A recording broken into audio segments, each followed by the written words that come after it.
Right, good afternoon, everyone, and happy Thursday. We're here at the Autodromo Hermanos Rodriguez for round 16 of the Formula Challenge Championship for the GPVWC. We're about 6 minutes. Well, we've got 6 minutes to go in qualifying here, and it appears to be Roy Schroten fastest so far. Of course, Schroten is currently racing to keep his championship alive from the man you see right behind him on track, Maciej Winnick, who could win it this weekend. And I'll read out what I've got to do with how he can win the championship. So all Maciej needs to do in the first race this weekend to seal the title is score 5 points more than Roy. So or even 4 points more than Roy, in fact. So if Maciej scores 4 more points than Roy, which would in fact include a win with Roy second, then Maciej wins the championship. And to keep the championship alive for the entire weekend, to next round, Roy Schroten needs to score 21 points more than Maciej over the 2 races that you're going to see today. So the chances are it's looking very, very good for Maciej Winnick, who's currently qualified 6th. That's only provisional, though. In the newly liveried Scuderia Basilia car, in fact, to win the championship today. So we'll see what happens. It's never over until it's over, but we are definitely going to get a good race on our hands. Even if the championship's looking really quite one-sided, the Formula Challenge races always provide excitement, as I witnessed firsthand last time out. My voice was absolutely raw by the end of it. But anyway, so far in qualifying, as I said, we've got Roy Schroten on pole, followed by Matthias Dabrowski, who is, of course, Maciej Winnick's teammate. Again, in the re-liveried Scuderia Basilia car, much whiter this weekend than it was, and with a different pattern on the roll hoop, bit of an anime theme to it now. Matthew Marquardt is third so far, followed by Chris Butcher, Patrick Gerber, Maciej Winnick, Johan Lindberg, Matthias Ziobinski, Matthew Klipp, Terence Gresh, Menno Klont, Pedro Gomez, Conrad Barr, Ryan Nash, Paul Joseph, Thomas Andrea Maharasoa, Simon Freilich, Brett Metcalf, Lucas Zimmermann, Christoph Lichtenstein, Daniele Brambilla, Bruno Souza Ferreira, and Jake Sanson. So that's the order so far. But I believe that Matthias Dabrowski is about to cross the line now. No, that wasn't a quicker lap than he had before. In fact, Schroten, I believe, just improved his lap again. Yeah, looks like he did. So he's now on a 1:28.616, which, to be honest, I couldn't do with about 10 weeks of training for this event. But anyway, Schroten's done it, and that puts him over half a second ahead of the rest of the field. So Schroten looking very strong this weekend. So we'll see what he can do. That was an overall purple lap last time round. Couple of guys on laps now. I don't see any purple or green sectors coming up. There's one further down the order from Christoph Lichtenstein, who does improve his lap but doesn't move ahead of Lucas Zimmermann on that particular lap. And yeah, okay, actually I see a green sector in sector 2 for Matthias Dabrowski, so let's switch our attention to that car, as Dabrowski sets a 34.140 in the second sector, which is quick sector time. I think Schroten's middle sector time was about a tenth quicker than that. We'll see what Dabrowski does on this lap. It was not an improvement, so the first and third sectors obviously not as quick as they could be. Pedro Gomez improved on his lap last time round to move up to 8th. Also looking at the timesheet, I I see several greens in the first sector. That's interesting. I wonder if the first sector is the one where the most improvement to be found is. So, and I'm not sure. I would have thought that was the second sector, with its difficult S's section. But I suppose there is only one real line through that. Actually, a purple sector in the first sector from Matthias Dabrowski now. So that's interesting. Let's keep our eyes on that as Dabrowski sets a 31.709 in the first sector. That's over a tenth quicker than Chris Butcher's in fourth. So Dabrowski on a quick lap here. He's got traffic up ahead though. That's one of the YTF. No, it isn't. It's the 71 car. I'm going to quickly have a look at my entry list. I have a feeling that's Bruno Souza for whoever it was. They moved out of the way in time and didn't hold Dabrowski up too much. So good for them. Good gentlemanly driving. Across the line comes Matthias Dabrowski on that lap. It was quicker, but it wasn't as quick as Roy Schroten's. It was almost 2 tenths off, which is a big improvement. As Chris Butcher moves up to third, quick lap from Butcher. He's moved ahead of Matthew Marcard for third place there. Also looking at the timesheet, I see. Oh no, that's the purple sector I saw before from Matthias Dabrowski. Okay. Who else do I see? Oh, there was a new fastest lap for quite a few guys on that last lap, actually.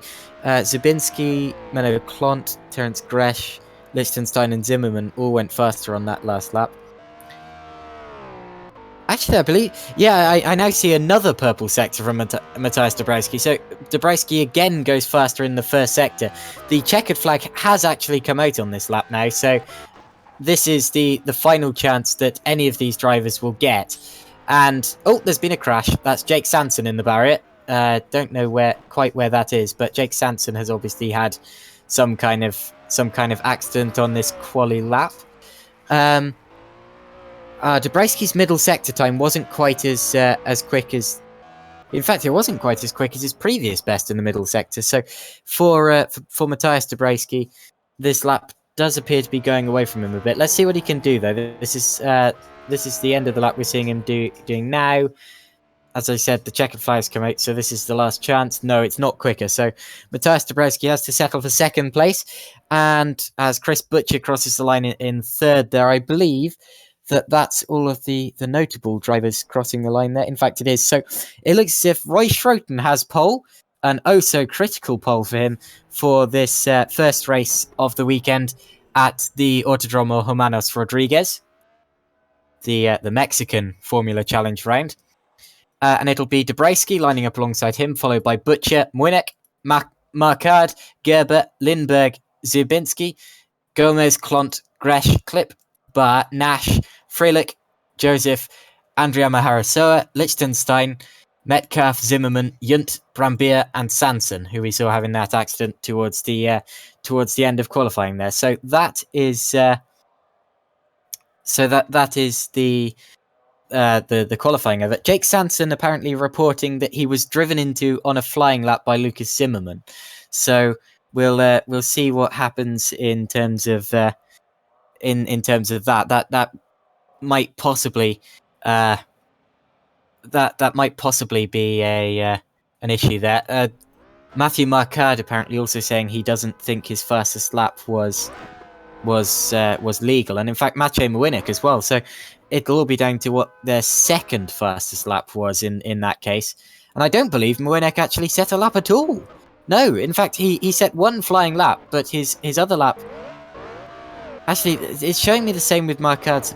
Oh yeah, okay, so it looks like... I don't actually know if Moinek or Marcard are going to be starting up the front of the order at all. I think they might well be starting from the back of the grid. There were 3 drivers in that session who didn't set a lap at all, including David Junt, who is actually quite high in the championship. He's 3rd place in the championship, I believe. So that's quite noticeable.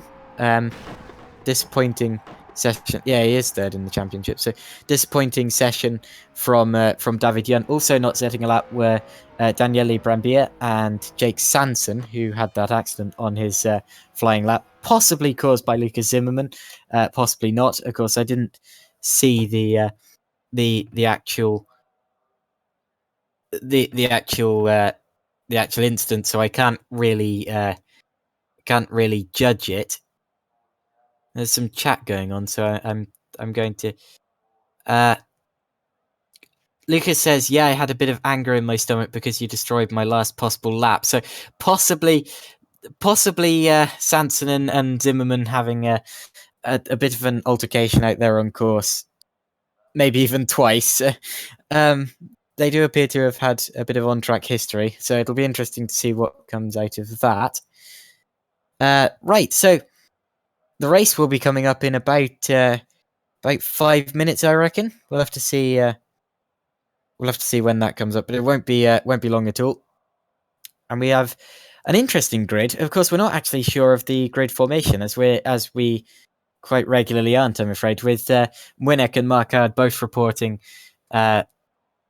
reporting offs or possible offs on their fastest laps. So it'll be interesting to see what comes out of that. We'll have a quick warm-up session before the race. Actually, I see we now appear to have 24 drivers in the session, and I'm pretty sure only 23 qualified. So I'm going to look through the order quickly and see who's missing. Was Brett Metcalf in it? I think he was. Might have been Menno Clont actually, but anyway, whoever it is in now and might just have to start from the back of the grid. Yeah, indeed. Yeah, it'll be 5 minutes until the race starts. So just watching this warm-up session. This is the last chance that the drivers get to have a view of the track before they have to do it on the first lap. So if they go out with the fuel load that they're going to be having, as Simon Freelick has had a crash on his warm-up session. That's down at the chicane just after turn 1. That'll be turns 2 and 3 there. But he gets going okay. I suppose it doesn't really matter if you have an accident on your warm-up, because this is only a simulator, so you don't have a team that has to really repair the car between sessions. Anyway, so as I was saying, this warm-up session is the last chance that the drivers get to see the track before the race. So they want to go out with the amount of fuel that they'll have in this race, just to simulate that, and they'll want to get a feel for how the car will feel at the start of the race. Possibly pick out alternative lines for if if they happen to want to make an overtaking move later on in the race. Just finding out what curbs they can push and what curbs they can't push, etc. Just the little things like that. And they'll have 3 more minutes to do that before we head to the race start. So, of course, we have, as I said, we have an interesting grid with Roy Schroten starting on pole and Maciej Winnick in. He initially qualified 4th, but I'm not even sure if he's going to start there. But if that was the case, then in terms of if they actually finished in those positions, then Schroten would score 25 points and Winnick would score 13 points, which of course would be plus 12 in favour of Schroten. And then if you look at the championship standings, there's 121 points between them.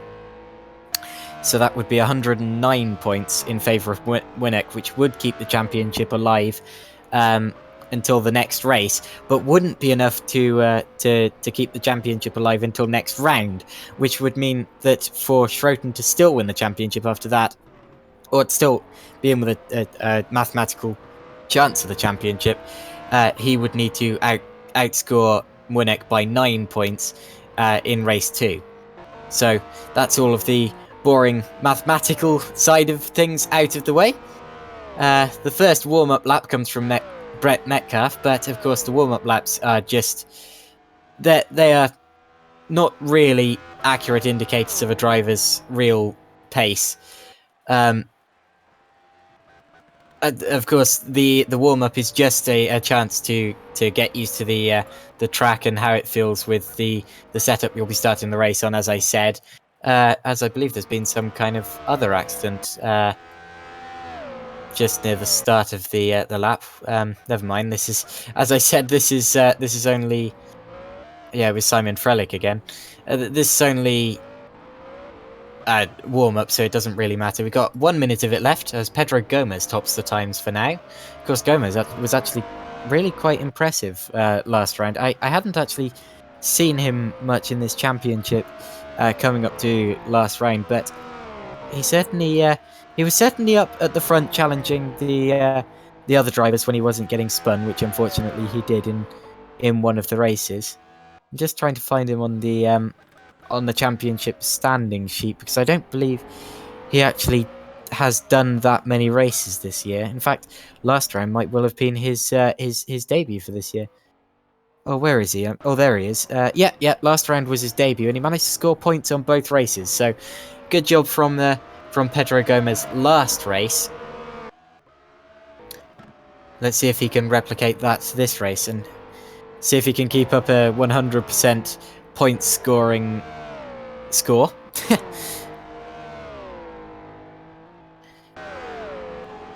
As more drivers put laps in, we have warm-up coming to an end now, so the checkered flag coming up for the brief warm-up session. There it goes, being shown to the leading drivers, and that means that the race can get underway as soon as all of the drivers are back to the pits. So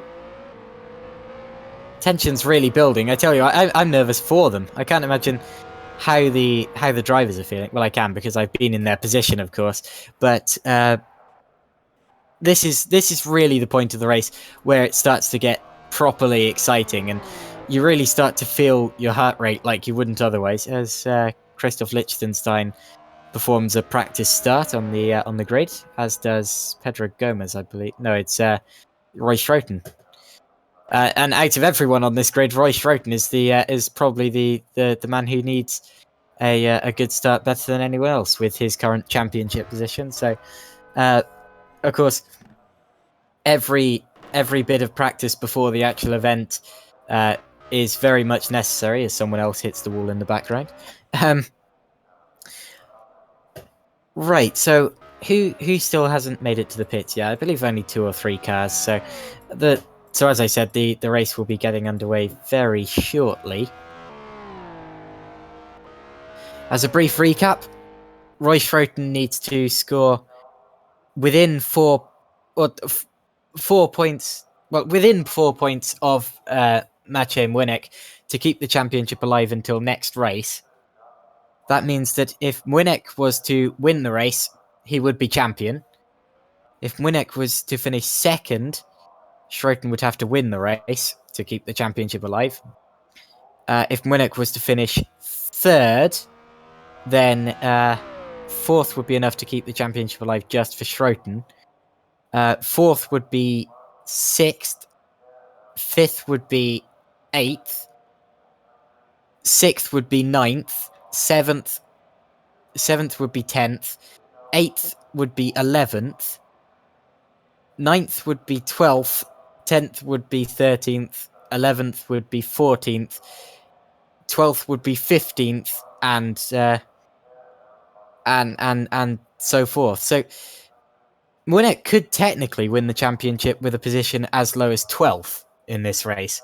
So that shows just how good it is looking for Maciej Młynek in terms of the actual championship. We'll see how that plays out, I suppose. We're just waiting for the signal for the drivers to make their way to the grid. It'll be a kind of speaker sounding effect, as there are actually 2 more drivers on the track, but I believe they're just both returning to the pits, getting their very last feel of the track before the race, that is. It's not like they won't go out in the race, but yeah.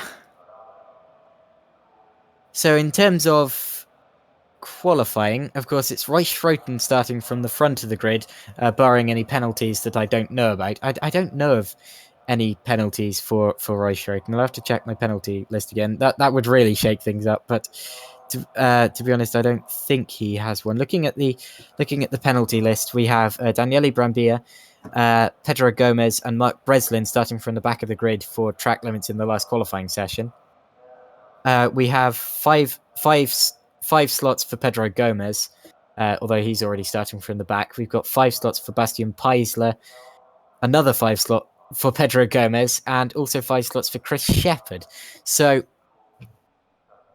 oh no, those 5 slots I just read out were all for race 2 of the last round. So the ones still yet to be served are just one, Clemens Vilt. So Clemens Vilt, and also the ones in qualifying for last round. So Brambilla, Gomez, and Breslin are going to be starting further down the order than they qualified. But anyway, bit of banter going on in the chat. Schroten jokingly asking if he can go to the toilet, and Mache saying, "Yeah, you will come back on time," which he wouldn't. I just love watching these chat messages.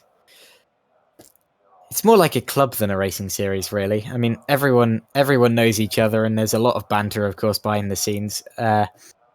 And you must say the respect for other drivers on the track isn't always there, but it is to a certain extent. So if a driver feels they've taken another driver off, they'll often wait for them on the circuit, and if they feel that they've cut a corner to pass another driver, they will let them back through again, and you get gentlemanly moments like that. Of course, there have been quite a few unnecessary incidents. I'm sad to say in the Formula Challenge Championship so far this year is probably been the one with the lowest driving standards. But to be honest, I've driven these cars and they just have so little control relative to what you're asking them to do as the drivers get called to the starting grid, that it's actually very, very difficult to even keep them in a straight line, let alone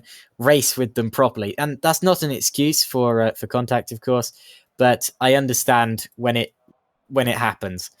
Right, so looking at the grid order, the grid order, the sorted out grid order, that is, we have Roy Schroten starting from the front, Matthias Dabrowski second, Chris Butcher third, Patrick Gerber moves up to fourth. Maciej Munich will actually start from 5th place, so he has not been moved down, and he did put in another lap, which he could have used. Matthias Sierbiński is in 6th, followed by Johan Lindberg, Menno Klont, Terence Gresh, Matthew Marquardt, Matt Klipp, Conrad Barr, Ryan Nash, Simon Frielich, Paul Joseph, Thomas Andrea Maharasoa, Brett Metcalf, Lucas Zimmermann, David Junt, Christoph Lichtenstein, Daniele Brambilla, Jake Sanson, and Pedro Gomez starting from the back of the field. So that's the grid order. Everyone is now on the grid, so we are away on the formation lap. Roy Schroten leads us away in a race that could well decide the championship for his main championship rival, Maciej Munich. And I was speaking to Schroten, of course, after the last round of the championship, when I asked him if he thought the championship was still alive at all, and what his main targets were to do with the championship. And he said, "I just don't want to finish behind Junt, who is third." So obviously, even Schroten believes now that the championship might well be well and truly over. But of course, as I said earlier, it's never properly over until it's properly over. So of course, you just have to keep trying. We've seen mad things happening in motorsports in the past. I mean, just look at this year's Formula One championship. We all thought at the halfway point in the season that it would be a race to the finish between Sebastian Vettel and Lewis Hamilton, and yet it looks like Hamilton has completely dominated that in the recent proceedings. Of course, they're heading to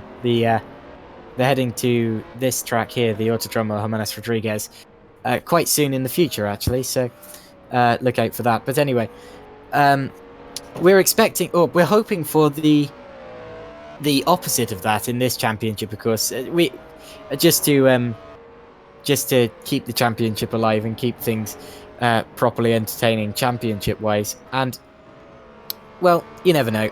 It's been done before. It can be done again. I remember one championship several years ago. I think it was the 2015 European Formula 3 Championship, when Charles Leclerc, of course, was leading the championship by a very long way, and then he just seemed to have a sudden dip in performance mid-season, and he ended up finishing, I believe, 4th in that championship. But we all know that Leclerc's gained his form recently again and has just won the Formula 2 championship, actually, so well done to him. But anyway, onto the grid now comes Roy Schroten at the front of the field, alongside Matthias Dabrowski, Chris Butcher, Patrick Gerber, Maciej Winnick, Matthias Subinski, Johan Lindberg, Menno Klont, Terence Gresham, Matthew Marquardt. That's the top 10. We're waiting for Pedro Gomez, who will line up the back of the grid. He does indeed. I believe Jake Sanson has quite wildly overshot his grid box, actually, but hopefully that won't matter too much. If he can... I'm wondering why the lights aren't coming on. That might well be because of... Oh, Sanson's back into place now, so here we go. Lights coming on. 4, 5... And off we go at the Autodromo Hermanos Rodriguez. Schroten gets a good start. A lot of wheel spin from everyone. Matthias Dabrowski gets an even better start. Butcher is looking to either side. They're going to go 3 wide at the front. Patrick Gerber is coming from behind. He might also get on in on the action. Dabrowski is going to go to the inside, off in the background as one of the weighty F1 cars. And it's going to be Matthias Dabrowski who leads into turn 1, is it? No, Roy Schroten hangs on around the outside. He's going to have the inside for the chicane. There's contact. Schroten and Dabrowski have hit each other. Schroten is off the road and into the barrier, and I believe that might be Roy Schroten's race over. No, he's just lost his front wing, and Maciej Winnick is up to 2nd. And oh no, he isn't. He's been taken off too. There's been a huge pile up. And Matthias Dabrowski has been really gifted that as Aranga's Matthias Subinski. I believe it was Terence Gresh who completely outbraked himself, going down into the chicane there. And unfortunately, he has collected several cars. Terence Gresh was involved. Chris Butcher was involved. Maciej Winnick, of course, was involved. Where is Winnick running now? He's running 10th place. He doesn't appear to have lost his front wing or anything like that, like unfortunate Roy Schroten has. Patrick Gerber has dropped to the back of the field. And after an absolutely manic start, the order is Dabrowski, Gresh, Butcher, Barr, Klont, Nash, Lindberg, Marquardt, Frelick, Winnick, Klipp, Zimmerman, Zabinski, Brambilla, Joseph, Yunt, Andrea Maharasoa, Sanson, Metcalf, Liechtenstein, Schroten, Gomez, and Gerber. So that's that for now. In fact, the gap for the lead after all of that carnage is actually 2 seconds, pretty much, as near enough makes no difference. So after that absolute manic of a start, the gap for the lead is pretty much signed and sealed. We have a battle for 4th now. That's Conrad Barr under attack from Menno Klont. Klont decided to go to the inside, but Barr outbraked him, and Barr has 4th place for now as they go through the first chicane. Although Klont is right back in his slipstream. He's going to pop to the inside of the 2nd chicane, heading down into the hook section. He's going to keep it on the inside. In fact, runs slightly over the curb.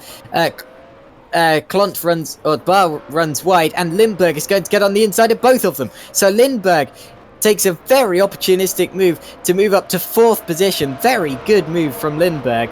Intelligent driving there, as Klont still has the inside on Conrad Barr, who only realised it quite late and has to steer out of that one. And has to settle for 6th for now. Also, they have to be very careful that Matthew Marquardt is right behind them as well. Marquardt was looking quick in practice. I was watching some of his laps earlier. Further behind, Ryan Nash is coming under attack from Maciej Winnick. So Winnick, trying to move his way back up the order, is going around the outside of Nash. And indeed, it looks like he'll have the inside for the next corner. So Winnick pulls that move. Frelick is... Oh, no. Okay. Nash has had a bit of an incident. Was tipped a bit sideways through that corner. I don't think he made contact with Winnick. So I think he did that by his own doing, I'm afraid. As Frelick gets past him as well. Daniele Brambilla has made up many positions. He was something like 20th, I believe. So Brambilla up to 12th now. as Nash and Frelick go side by side again for 10th place. Nash to the inside, Brambilla goes to the outside, and also getting involved is Zuibinski. So Zuibinski goes to the inside, and I believe he's going to get 3 people in one move. How brilliant was that? As Zuibinski moves up to 10th place. That was thrilling. Absolutely brilliant move there. And Gresh has been passed for second by Butcher. So Butcher has moved up to second position. And Gresh has dropped behind him, of course. I thought the gap was larger than that. There was about a second between them last lap, actually, so I'm quite surprised to have seen that changed while I wasn't looking. But anyway, that has changed. Also, I saw Metcalf and Yunt are side by side further back, just outside of the point. So Yunt, of course, trying to get his championship challenge back underway. Of course, he's already out of contention for the overall title mathematically, but of course, as Schroten said, he does fear that Yunt might come into play in the overall championship towards the end. So, interestingly, that's the start of the race. Quite a chaotic start to the race, as I said. Munich is already up to seventh, sorry.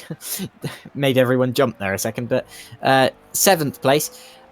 So I believe that, yeah, if they finished how they were now, or how they are now, Munich would indeed win the championship. So Munich will be wanting it to stay the same.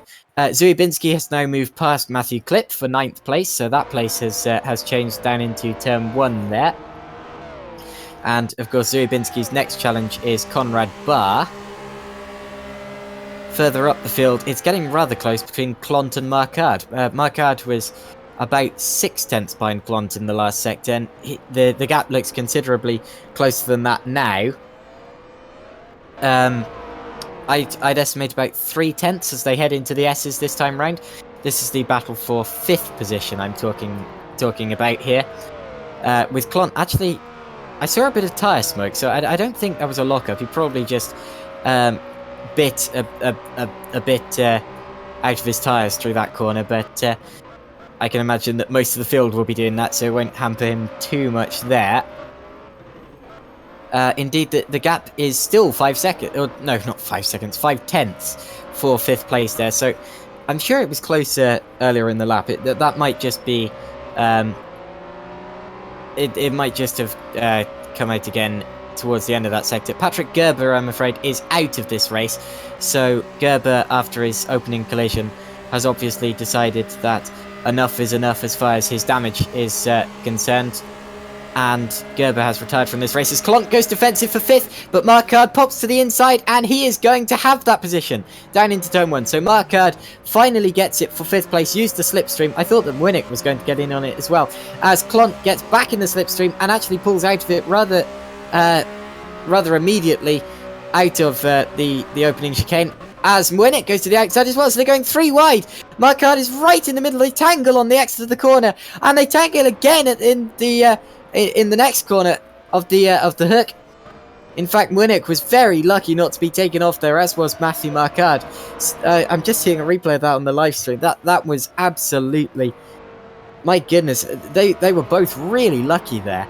Of course, we've seen plenty of times, too many times I'm afraid, cars' wheels getting locked together mid-corner and it all ending in tears, but not this occasion, I'm afraid. I mean, not I'm afraid, very luckily. There is also a battle going on further back between Barr, Klipp and Zuibinski. Of course, Klipp and Zuibinski have caught Barr. Klipp was behind Zuibinski, but I believe that Zuibinski went slightly wide into the S's as they touch again in the arena section. So the order there now is Barr, Klipp and Zuibinski for 8th, 9th and 10th. But yeah, Zuibinski's been right in the middle of the action this race, hasn't he? I mean, I get the feeling I've said his name more than anyone else's as he gets back in the slipstream. Oh, there's been a... Nope, never mind, that was just me getting carried away. As Zuibinski pops to the inside of Matt Klipp for 9th place, and he's going to have that into turn 1, is he? No, Klipp's going to hang on to it, but does back off as they go into the chicane. Better to lift off than to have an accident. Also, Zimmerman got past Frelick further back there as well. That was for 13th place, which is still in the points. The points go down to 15th here, and Winnick has got past Marquard. No, Marquard has got past Clont. So Marquard and Clont were battling there, and actually, wasn't he already out of Clont? Yeah, I think Marquard has just maintained his position there through the hook. So Marquard keeps it for now. And Frelic's had a spin. So Frelic, who was running in 13th position and in the points, has had a spin. Where's that? That's just going into the S's. So as Jake Sanson has also retired from the race now, I'm afraid. So Sanson is out. But anyway, Marquard and Clont, I see on the live. Oh no, that's a replay. So it looks like, yeah, Marquard and Clont were side by side for the whole of the preceding straight there, and it was Marquard in the end who managed to hold on to that one. Clont, though, getting right back into a slipstream as we watch now. I mean, Clont, of course, is not going to give this up. He's seen that he can pull alongside Marquard once, so he can do it again. Bar is under attack again from Zuibinski. Zuibinski goes to the outside of turn 1, but Bar holds that position rather nicely. So, although Zuibinski is tucked right under his gearbox through the chicane there, trying to get the better exit. If he can get a good run out of here, he might be able to challenge Clont down into the hook section, as he takes a brief look, but that was only really a half-hearted attempt just to show Bar that he was there, and Clip is getting right back into this again. It seems that these three just spread out, then accordion back in again, then spread out and join back in again, and Clip is now actually closer to Zuibinski than Zuibinski is to Bar. So another twist in the tale of that little battle there. And now as we head down into the arena section, Daniele Brambilla is actually getting close to them as well. So Brambilla possibly going to join in this battle later on in the race. We've got, as I said, Zuibinski and Bar rather close. Clont and Marquard, I also believe, closed up in that sector, although I can't tell you for sure because I didn't pay attention to the sector times. And Marquard's actually put 2 wheels in the grass there, so Marquard moved right over to the inside of the track to defend from Clont, but possibly moved too far over and dipped 2 wheels into the grass. That's going to affect his run into turn 1. And in fact, Zuibinski is going to the inside of Bar again into turn 1, and again it's worked. But how long will he hold it off for? Because we've seen that Bar looks quicker in the second and third sectors.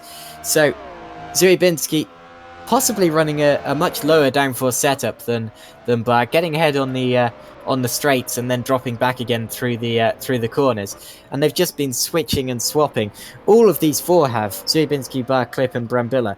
Although Brambilla not so much. He's only recently joined into this battle again. But what an exciting race we've been seeing so far between that bunch. Up the front, I'm afraid to say it's been relatively straightforward so far, with Matthias Dabrowski getting ahead at the front of the field. Of course, it was Gresh initially in second, but it looks like Chris Butcher took that quite early on. The gap for the lead is 3.5 seconds as we head on to lap 8 out of 18. And then it's Lindberg, Winnick, Marquard, Clont, Zuibinski. Bar and Clip are side by side. So Clip goes to the inside of Bar in the arena section and gets it. And Brambilla has now got a run on Bar, but it's a slow section of the track here. So he'll have to reserve his slipstream for this straight here that they're going on to, the start and finish straight. He's going to pop to the inside as they head down towards turn 1. Although Bar just keeps ahead, possibly using the slipstream of Matt Clip here, who also goes defensive. Brambilla goes back to the outside of the circuit. They're going to go 3 wide, possibly. No, contact between Bar and Clip as they head down into turn 1. It looked almost as if they just came across on each other there, but Brambilla's spilling. Brambilla made contact with Clip and very nearly spun the car. Did well to hold it, but ran across the grass and lost heaps and heaps of time there, and has dropped down to 12th place as Andrea Maharasoa and Zimmerman and Joseph are having a battle for the last points positions, 14th, 15th and 16th. I just saw that position change, so Andrea Maharasoa has moved up a position into 14th there. Marcard and Clont, I should report, are now 8/10 apart, as they have been for quite a lot of the race, apart from when they've been side by side. Followed by, after that massive sort out, Zubinski, Clip, Nash, Bar, Brambilla, Yunt, Andrea Maharasa, Zimmerman, and Joseph.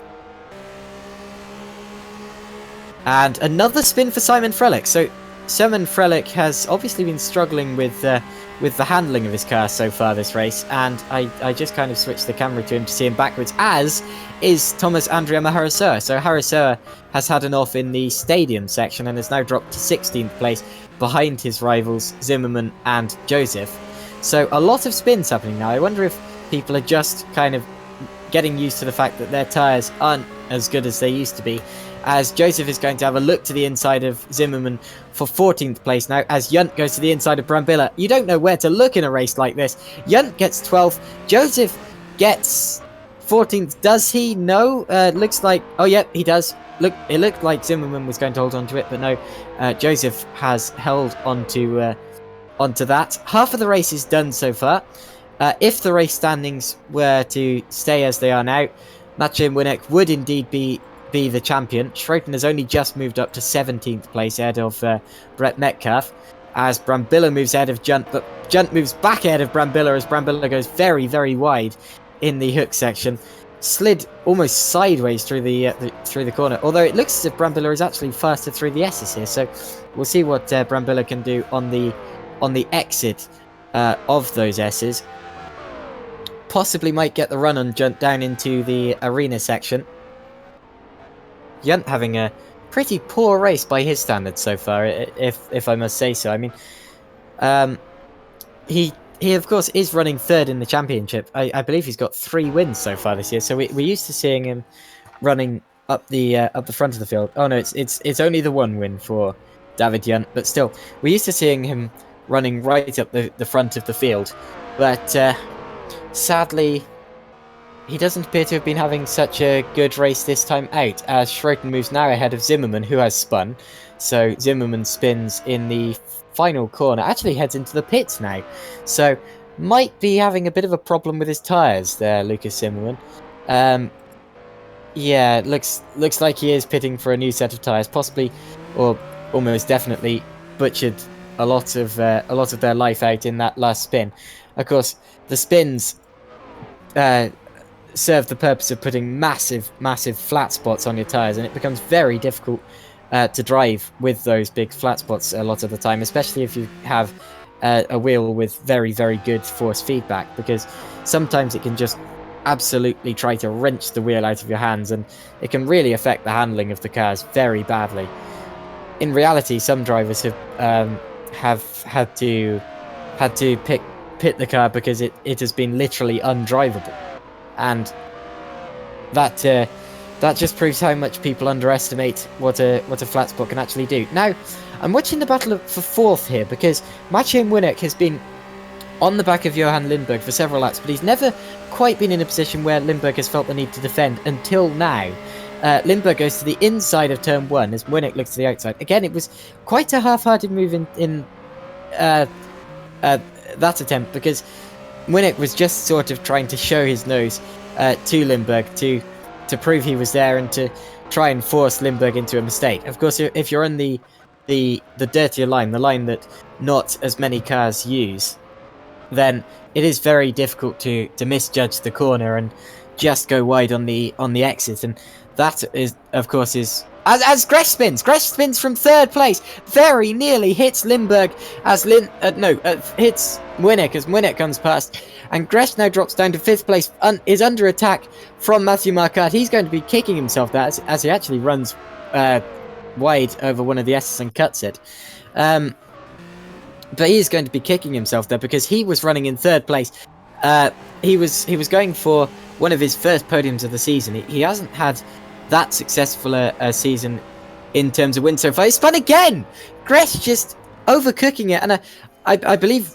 I looked down at the time, but I believe that Marquardt might have been involved in it, actually, because I heard a bit of a crunch, and Marquardt was certainly slow out of the corner, so either Marquardt tagged him into a spin, or Gresh spun and Marquard clipped him. But anyway, Gresh isn't pitting this lap, so obviously he feels his tyres are just about satisfactory. As Winnick moves ahead of Lindbergh. Winnick and Lindbergh are side by side heading down into turn 1. This is for 3rd place. Winnick takes it. Winnick takes it around the outside. That was a very good move, just break later than Lindbergh.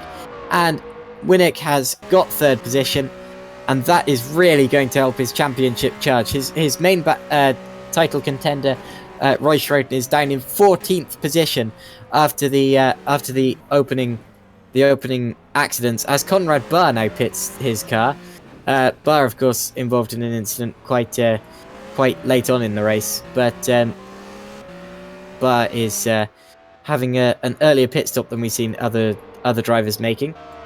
And Simon Frelick is out of the race. So Simon Frelick, of course, we saw running as high up as, I believe, 10th at one point in this race, has unfortunately retired the car. We didn't see quite how that happened, but unfortunately it has happened.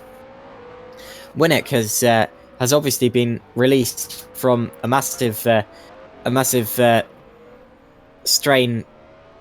For his lap times in Johan Lindbergh now, because he's already 8/10 up. Of course, Lindbergh was obliged to, was completely allowed to defend his position. So he wasn't unnecessarily blocking Winnick, of course. It was hard racing for position, but Winnick has been slightly held up in the process through no fault of Lindbergh's, as Marquard now moves back ahead of Menno Clont after his collision with, or possible collision I should say, with Terence Gresh just now. So Marquard back up to 5th position, but Clont is right back in his slipstream as they head down towards the hook again. And Clont goes to the outside, but the next corner is a left-hander, so the right-hand side there won't do him much good, and indeed it didn't, so Marquard keeps that for now. You can definitely tell that the slipstream on this track is very powerful indeed, because we've seen it.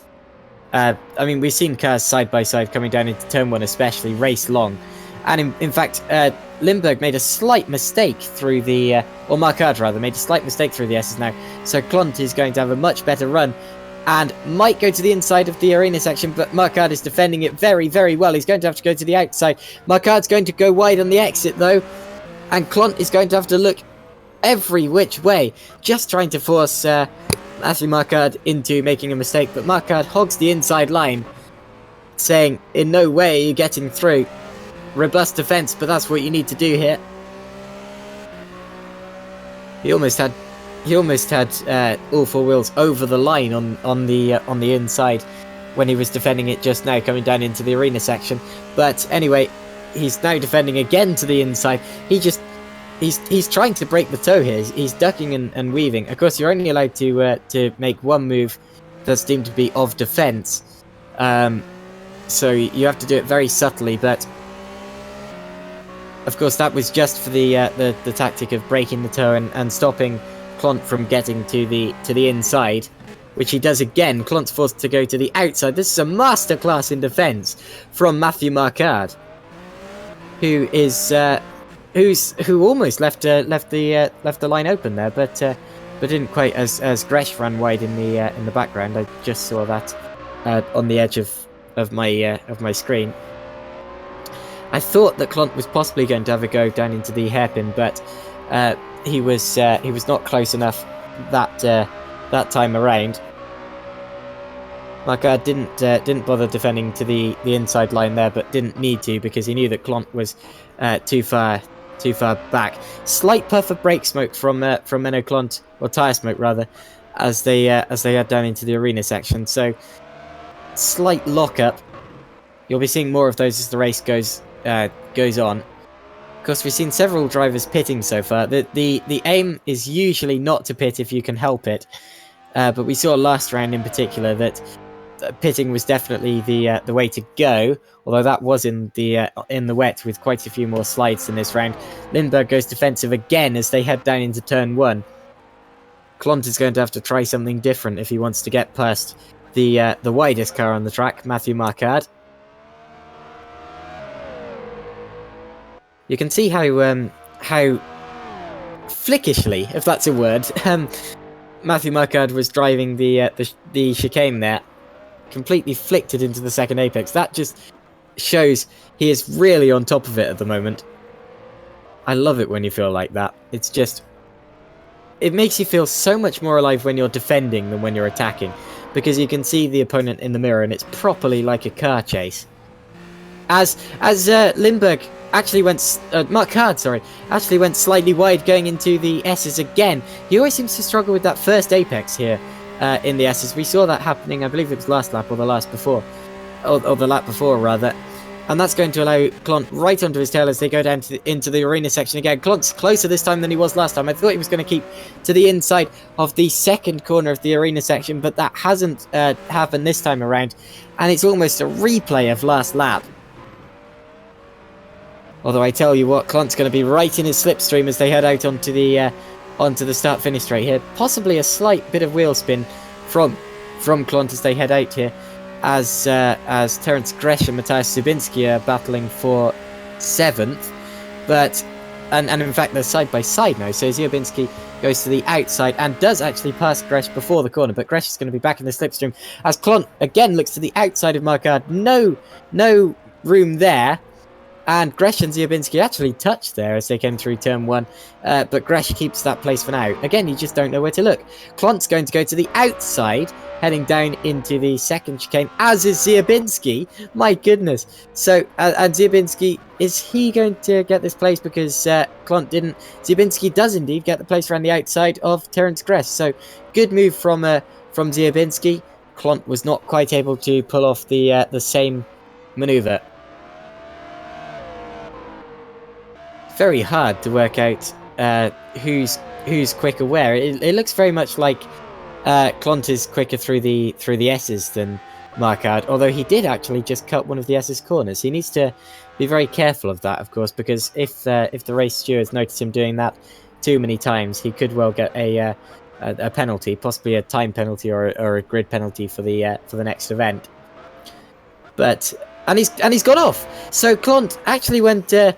Completely cut the second corner of the arena section there.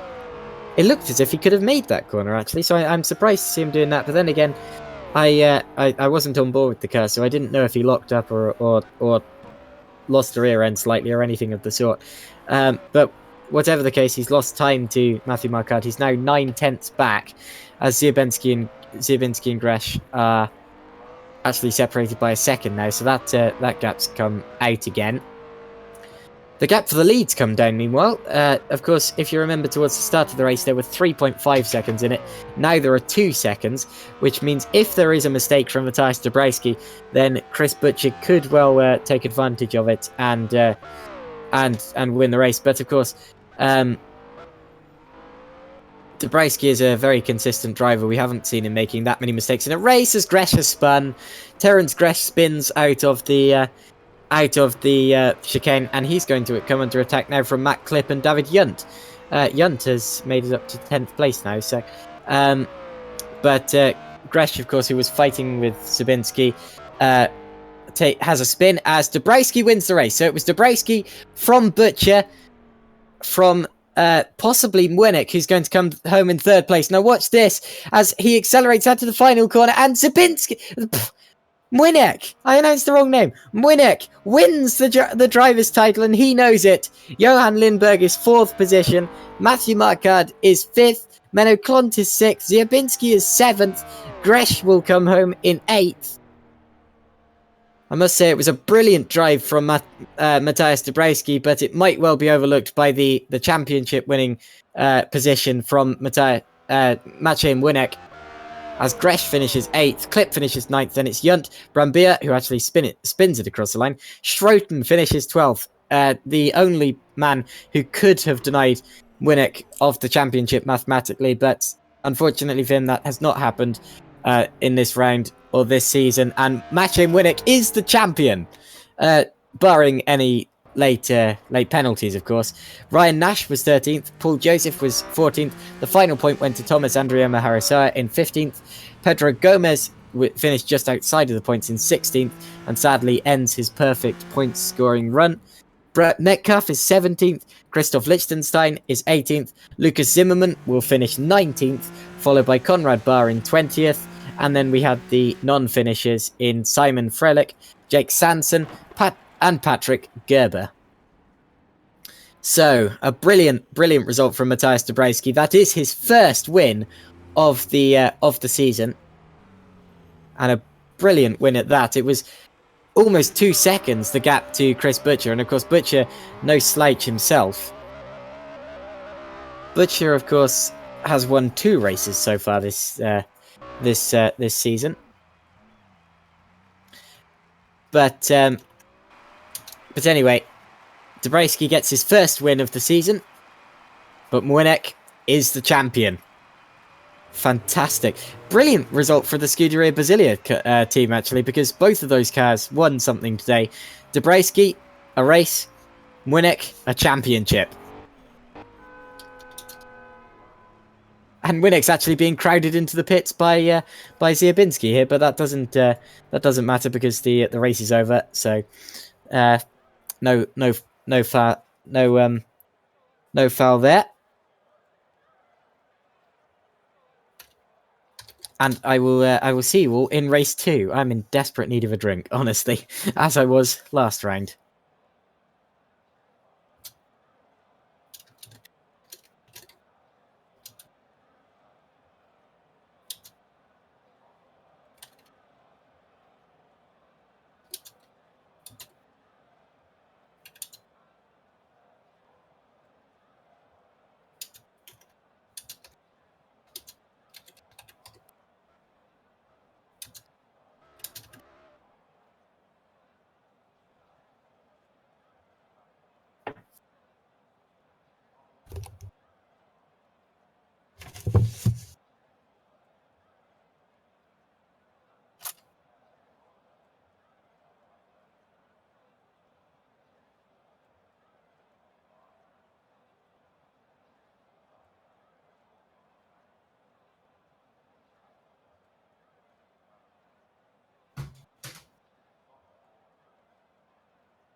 Attention grid, will all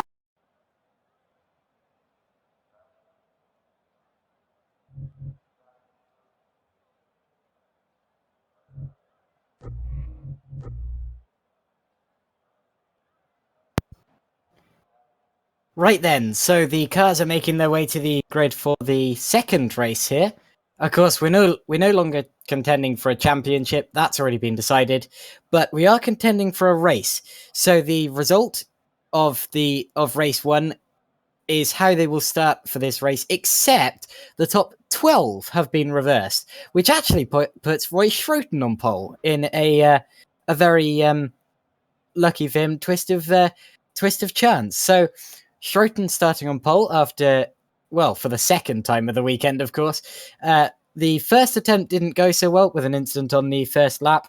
The second attempt, well, we're about to see. So alongside him on the grid will be Daniele Brambilla, followed by David Yunt, Matt Klipp, Terence Gresh, Matthias Zubinski, Menno Klont, Matthew Marquardt, Johan Lindberg, Maciej Młynek, Chris Butcher, Matthias Dabrowski, Ryan Nash, Paul Joseph, Thomas Andrea Maharisoa, Pedro Gomez, Brett Metcalf, Christoph Lichtenstein, Lucas Zimmerman, Conrad Barth, Jake Sanson, and Patrick Gerber bringing up the rear. Also, you will notice that we appear to have lost a driver. Now, I'm trying to work out who that is. Actually, I'm not entirely sure who we've lost. I'll check the live time.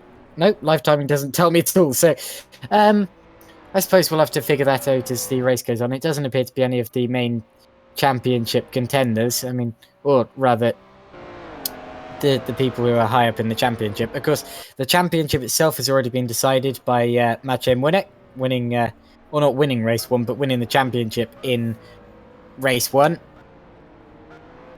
Is Francic missing? Okay, so of course Francic was racing in race 1. He's not racing now. So that's unfortunate. Unfortunate because actually he was in the mix. He was in the midst of the battle for quite a lot of the race. You saw that 4 or 5 person battle earlier on. He was one of them who was in that, and it was either him or his teammate who did that amazing move up the inside to take about 3 positions at once. That was either him or Matthias Zubinski. I think it was Francic actually. So Szymon Francic. So sadly for him, he will not be starting this second race of the weekend for whatever reason. I'm not actually sure of the reason. As the cars head through the final corner now, so when they line up on the grid and when they're all in position, we'll get the lighting sequence underway, and when that goes out, then we'll be ready to start. So of course it's Schroten and Brambilla on the front row of the grid, followed by Yunt, Klipp, Gresh, Zubinski, Klont, Marquardt, Lindberg, and Młynek. Those are the top 10. Race 1 winner Matthias Dabrowski starts 12th. Keep an eye out for a charge through the field from him. We have actually had a spin on the formation lap from Jake Sanson at the back there. So I expect, yeah, he'll still be able to keep his grid slot, but just a bit of pre-race embarrassment there from Sanson. Trust me, I know what it's like to mess up a formation lap. Anyway, all of the cars are now in position, so we will get ready for the lights. Here they come. 3 lights, 4 lights, 5 lights, and off we go! And it's a good start again from Roy Schroten. It's also a very good start from Daniele Brambilla. He was going to pull straight into the slipstream. As we head down towards turn 1, we've had a staller on the grid. That's Jake Sanson, I'm afraid. So Jake Sanson only now starts the race. Brambilla goes to the outside. He's going to try and attempt a move for the lead on Roy Schroten here down into turn 1. It's not going to work here. Schroten breaks the latest and takes the lead. Side by side for third, Yunt and Gresh. And now Gresh has dropped back towards Matt Klipp. So Matt Klipp moves up to 4th, and it's Schroten, Brambilla, Yunt, Klipp, Gresh. But Gresh is under attack from Klont and Marquardt. So Marquardt and Klont are side by side pretty much, heading down into the hook section, and I believe there's been a collision further back. There has indeed. Is that Conrad Barth pointing backwards? I believe it's Conrad. No, it's Ryan Nash. So Ryan Nash is pointing backwards. Pedro Gomez is probably out of the race. Jake Sandson's made it through. I believe that Zimmerman and Metcalf may have been involved as well. It was hard to pick out cars from that little collision there. But anyway, the gap for the lead now is still less than a second, but it's 7/10. It's Schroten from Brambilla, from Brambilla, from Yunt, Klont, Clip, Gresh, Butcher, Ziabinski, Winnick, and Marcard. That's the top 10. The two YTF1 cars are sort of side-by-side coming through the arena. That was only really Lindbergh trying to slot in by the side of his teammate to fit through before Dabrowski there. But everyone appears to still be running after the first lap. We've had another spin for Ryan Nash further back, so that's 2 in 1 lap. But I believe that everyone is going to complete this opening lap of the race. So in terms of collisions, we had we had one accident further behind, but it wasn't too bad. Anyway, we've got Butcher, Gresh, and Klont side by side, with Ziabinski getting involved in it as well. In fact, Ziabinski is going to go around Klont and Gresh there, so Ziabinski has a great run. And Brambilla's crashed. What's happened to Brambilla? So Brambilla, who was running in second place, appears to have had an accident on the exit of the chicane. It looks like he's probably lit up his rear tyres there and just kind of spun it into the wall. It looks like a very standard place to do such a thing, but whatever's happened, sadly, Brambilla is out of the race, and I believe now as we head down towards the S's, yeah, it's David Yunt in second now. So David Yunt, who I said had a bit of a poor race one compared to his standard position, has got up to second place, which will be very good in his championship battle against Schroten, but it won't be good for him that Schroten is actually leading the race, as Gerber goes to the inside of Joseph for 13th place. Now, as we exit the final corner on the second lap of the race, it's still Roy Schroten leading it, but the gap is 2.4, almost 2.5, so 2.5 seconds separate first and second. But it's the battle for third that I'm interested in, because Clip is having to go defensive from Chris Butcher, who got into his slipstream there. I don't think Butcher's going to be anywhere near close enough this time round, but he's certainly reeling him in, isn't he? I mean, well, that's a hard sentence to say quickly. He's certainly reeling him in, isn't he? Yes, that's more like it. So Clip and Butcher will be some to watch. Looking back through the order as well, the two YTF1 cars probably. Dabrowski's already got past Gerber. Okay, so those look to be the main battles to watch so far. I believe that the third place battle is probably the one that's going to kick off next.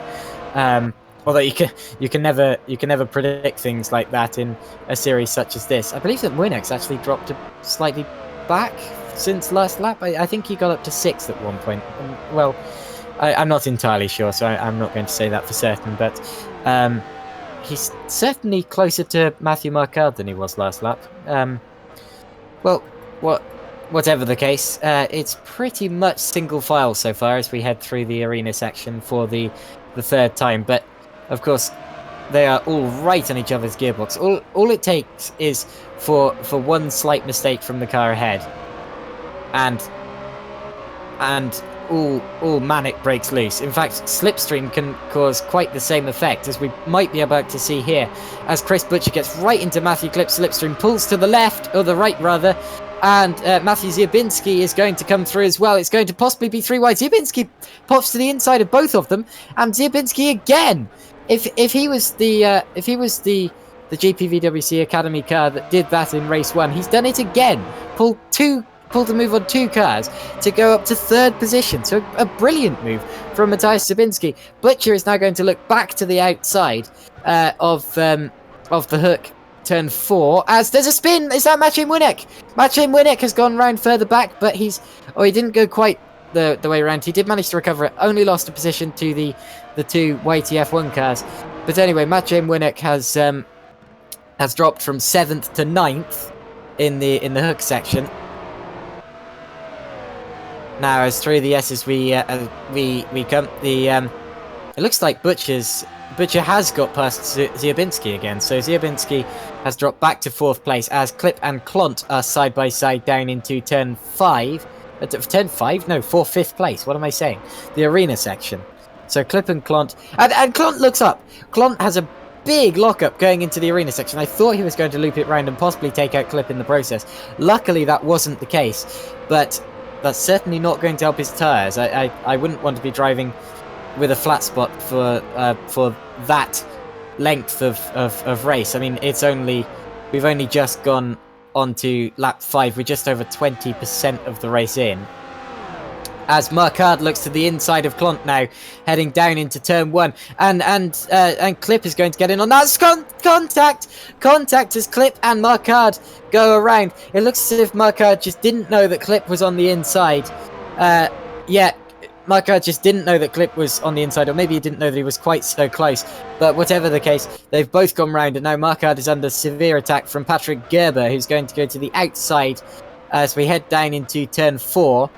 I believe that Marquard's going to keep that for now, but what a shame for those two, who are running right the way up the order in the midst of 5th, 6th, 7th positions, as Clont, Lindbergh, and Winnick are close again, as well as Dabrowski and Gress. So Dabrowski right on the tail of his teammate now.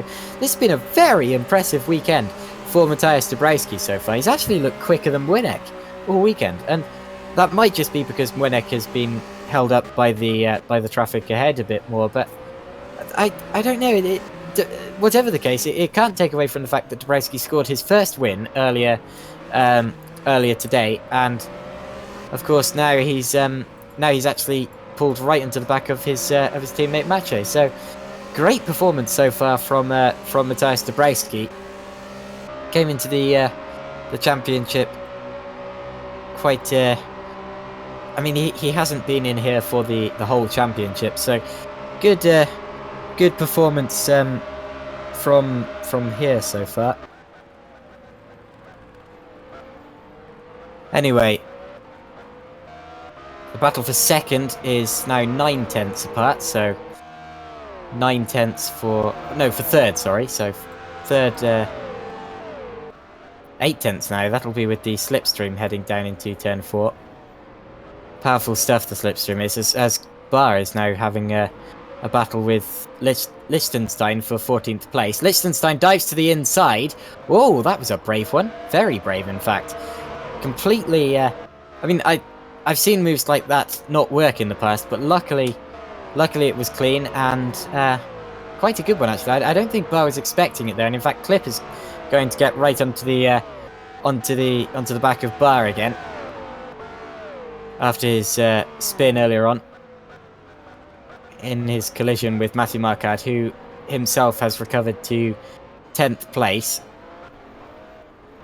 And in fact, Gresh and Dabrowski are getting very close now. So Winnick has already got past Lindbergh for 6th position.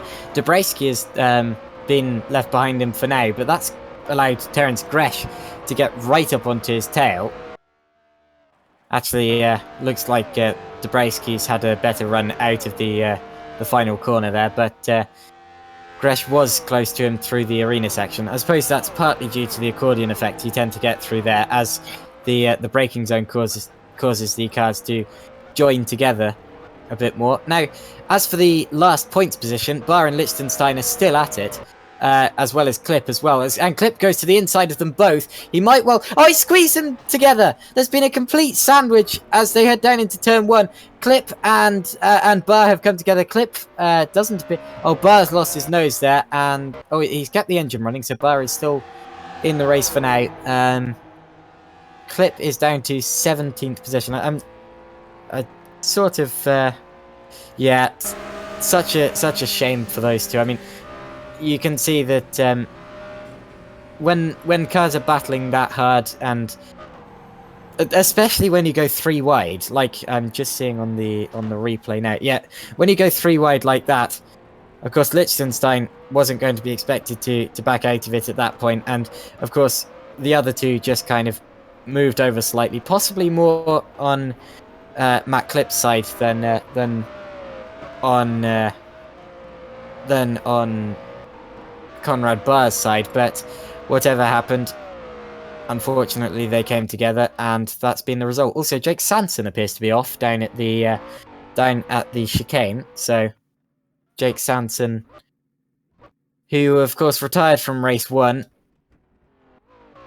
he's got the car going again, so it's not another retirement just yet. And actually, I can see Roy Schroten in the background, so he has to be careful not to be lapped here. And I believe that Lucas Zimmermann might have gone off with him, actually, because Zimmermann has... well, I'm just seeing a replay of it. It looks like he just lost all rear downforce all of a sudden, so I don't think Zimmermann was involved in that one. Zimmermann's accident might have been separate, but whatever happened... Sanson and Zimmermann have dropped behind the field. Anyway, the gap for second has now closed quite dramatically. Well, my timing sheet says 7/10, but it looks a lot closer than that, as Yunt and Butcher have joined together. Of course, these two are teammates in the Red Arrow team, I believe it's called. So, of course, the last thing they will want to do is have the coming together that we've seen from some of the other drivers so far this weekend in series. But these two appear to be two of the most experienced drivers on the grid in terms of sim racing, and two of the best, I'd say, as well. They have a very, very strong lineup, so hopefully that shouldn't be the case. But anyway, Butcher is right in the slipstream of Yunt. He's going to pull to the inside as we head down into turn 2. They've got traffic in the well, not in the way because it's pulled out nicely. But anyway, Butcher pulls to the inside. Butcher sticks the move. And that's second place, as off goes Lucas Zimmermann. So Zimmermann has another spin down at the chicane, unfortunately for him. But luckily the leaders get through okay. Unfortunate for Zimmermann though, as I said. Now we're about 8 laps in. 18 laps in total, so just over half the race left to go. I'll tell you what though, that'll go in an absolute flash, as it always does. And Roy Schroten will want it to go as quickly as it possibly can. 8 seconds is now the gap for the lead. 8.5 from Chris Butcher, who has recently taken second place in the race. David Yunt has not dropped away from his teammate. Of course, he has to keep with him because Matthias Zubinski is looking very race behind. In fact, Zubinski, according to the race, the live timing sheet, actually has a 0.4 fastest lap than David Yunt, and his last lap was quicker as well by over a second, in fact. So Zubinski is really catching now. And Zubinski might well come into play in this battle for the final spot on the podium as we head towards the end of the weekend. There's also been some kind of... Oh, Dabrowski and Limburg are side by side for 7th. Dabrowski gets that for now. And also Klont runs slightly wide in his battle with Mwenek. Dabrowski has got past him as they head down into turn 4. So Dabrowski gets that place. And again, the two Scuderia Basilia cars are not side by side, but they're front to back again. Mwenek 5th, Dabrowski 6th. Of course, they've had a brilliant weekend so far, with Dabrowski winning a race, Mwenek winning a championship. You can't really ask for much more than that. Well, they could ask for a race 2 win as well, but due to the reverse grid and the sheer pace of Schroten and the Red Arrow cars, it doesn't look as if that is going to be coming the way. I should also point out that Matthias Zubinski is ahead of the Scuderia Basilia cars as well. So, as I said, very good performance from Zubinski, who also came into this championship late, as did quite a few of the drivers quite high up in the order now as well, aka Matthias Dabrowski. Terence Gresh also hasn't made every event as far as I'm aware. And Christoph Lichtenstein is out of the race. Now, we've seen him battling with other drivers for 14th and 15th place. I'm just looking at the replay of what happened. It looks to me as if he just kind of lit his rear tyres. Oh my goodness, that's clumsy. I don't mean any offence for Christoph Lichtenstein there, but it looks as if he just kind of lit up his rear tyres coming out of the hairpin, and then just kept sliding along the barrier, and every time he tried to get it going again, he'd lose it again, as Patrick Gerber is apparently also out of the race now. So they're dropping like flies now. We've lost Gerber, Liechtenstein, Barr, and Brambilla. And we've had plenty more incidents that threatened to take drivers out of the race as well. Egge, Sanson, Zimmerman, Nash near the start. They've all been involved. Luckily, they all appear to have. They all, or rather, all of the ones I just mentioned, are still running so far. Sanson and Nash, or Sanson and Zimmerman, I'll admit, a lap down.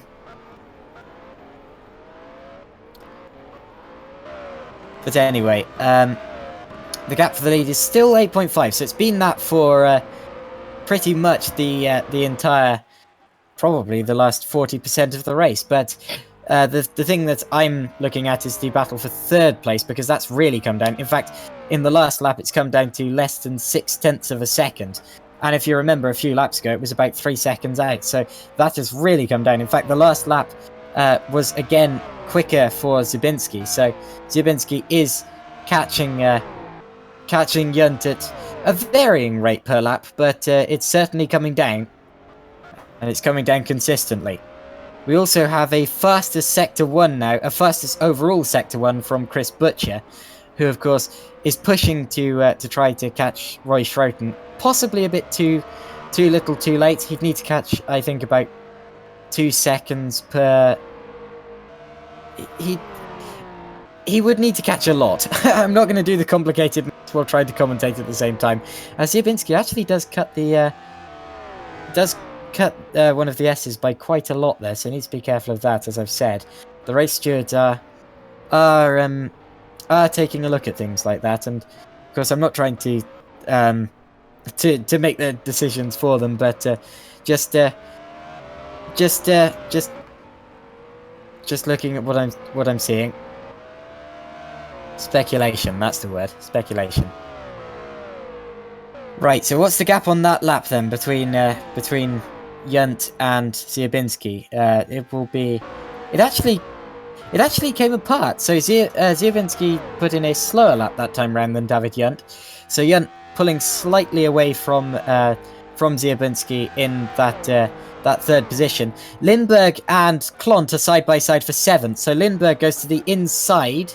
Klont is going to keep to the outside. I believe that Lindberg was ahead before that move. So Lindberg keeps that place for now. Klont's hit the wall. So Lindberg and Klont both ran wide on the exit of the chicane there. It looks as if Lindberg went off just understeered wide, and Klont followed him off, but Klont got off worse because Klont actually touched the wall and touched it pretty hard as well. Actually knocked the front left end plate off, and you can see he's running slightly wide there on the exit of the hairpin. So it looks like Klont might well be struggling. In fact, he's cut the first corner of the S's. So Klont really struggling now with this loss of downforce. He's dropping back into the hands of Terence Gresh, who could be on him in a lap. So drama for 8th place, Mano Klont, as Lindberg locks up and goes slightly wide. Locks up again into the arena section. 30% of this race remaining, and the gap for the lead is still 8.2 seconds. Of course, it was 8.5 before, but before I go leaping off my chair shouting the gap's coming down, you have to remember that's only 0.3 in the last something like 5 laps. So unfortunately, it looks as if the battle for the, or unfortunately from a spectating point of view, it looks as if the battle for the lead might well be over. As Terence Gresh gets right onto the back of Menno Klont again. Or not again, but gets right onto the back of him, of course. But Klont is probably actually helped in a straight line a bit by that loss of downforce from last lap. Of course, the loss of aerodynamic drag does make you quicker in a straight line, hampers you through the corners, makes the car quite unstable and quite understeery as well. But hopefully that's not too bad. At least in a straight line, it'll help him. Can't say that's what he meant to do though. Wouldn't be the first time I've seen a driver deliberately knocking a bit of their nose off to tried to adjust their setup mid-race, I must say. Risky business, though, as Lucas Zimmerman has had another spin. This is coming into the arena section. There are yellow flags there, so they have to be careful when and where they overtake. So Zimmerman is indeed out of the race. He's just retired now. And unfortunately, that puts Jake Sanson now the last runner. So Sanson, of course, who already has a bit of nose damage from that spin earlier on, is having a bit of a lonely race by himself, I'm afraid. But anyway, I'm still interested in this gap for third. It doesn't appear to really be coming down much, but it appears to kind of change and swap in different sectors and different parts of the lap. The last lap was actually quicker in favour of Ziobinski, and you can see on the live stream now that the gap is definitely a lot closer than it was before. Ziobinski took 0.08 of a second out of Yunt rather in that last sector. So just a reminder, as we have less than 4 laps to go now, we have Schroten leading it from Butcher, Yunt, Ziobinski, Winnick, Dabrowski, Lindberg, Klont, Gresh, Marcard. I'm going to cut away from that quickly as Ziobinski goes to the outside going into the arena section. Yunt's gone wide, so Yunt went wide to try and defend it, and Ziobinski moves up to 3rd place. So Ziobinski moves up to 3rd place in the arena section, takes it away from the Red Arrow driver, and that takes away Red Arrow's double podium. So for Red Arrow, they will not exactly be kicking themselves, because 2nd and 4th is still a very good result for a team, but certainly not as good as 2nd and 3rd. And that's indeed what Yunt is going for again, as Yunt pops to the outside of Matthias Ziobinski into turn 1. Is he going to outbrake him? He is indeed. So Yunt moves back up to 3rd place, just leaves the braking later. It's all about who dares. Who dares wins in that case. And indeed, that on that occasion, it was David Yunt. So Yunt takes 3rd place, but for how long? Will it go back into the hands of David Yunt at all? Or of Matthias Ziobinski at all? It might well. We'll have to see. Out of the hairpin they go. 4/10 is the gap. And further behind as well, you shouldn't discount Winnick and Dabrowski, who appear to be catching this chain as well. In fact, Dabrowski appears to be catching Winnick again, so that's interesting. Those two have been kind of doing the accordion effect I was talking about earlier. The gap's going out and coming back in again, and going out and coming back in again. I don't know if there are any team orders between that team. There shouldn't really be now. Or at least there wouldn't be if I was the boss of that team, because, of course, Winnick's already won the championship. So, in fact, I would probably, if Winnick isn't that much faster than Dabrowski, I would probably let Dabrowski through if I was Winnick in this situation, because of course Winnick is no longer challenging for championship points as vitally as he was before, and yet Dabrowski is. But it's all about what strategy that team has, and of course I've got nothing to do with it, so just speculation, as I'm saying. Ziobinski ran very wide out of the first chicane there again. Of course, you have to be careful not to clip the wall like Menno Klont did earlier on. The wall does come out at a pretty awkward angle there, so you do have to be really rather careful. Now, we're going to head on to the 17th lap of the race soon, so we're very nearly on to the penultimate lap. I told you the second half of the race would go in an absolute flash.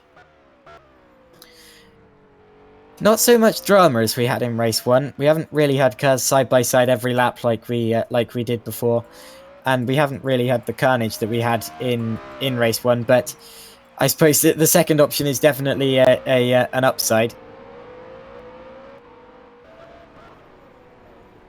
Roy Schroten starts the penultimate lap of the race now. We have brief yellows in sector 3 there, so I'm wondering whether someone had a slight off-track excursion or possibly a quick spin or something like that, but I can't see who that would be, because no one that I can see appears to have lost too much time. possibly someone near the back, but I'm not entirely sure. We've got actually the top four have really closed down now. So Ziobinski has actually started to drop back a bit on that lap. I believe his last lap was slower than Yunt's. In fact, it was by about 2/10. And now Winnick and Dabrowski's laps have been quicker than both of them. In fact, Dabrowski chopped about 7/10 out of Winnick. So, and in fact, he's side by side with Winnick. So Dabrowski goes to the outside, and the two Scuderia Basilia cars are side by side through the hairpin. It's Dabrowski on the inside, and in fact he's pulled the move. So Dabrowski passes his world champion teammate, and this is great showing from Matthias Dabrowski, who, of course, was considered or is considered the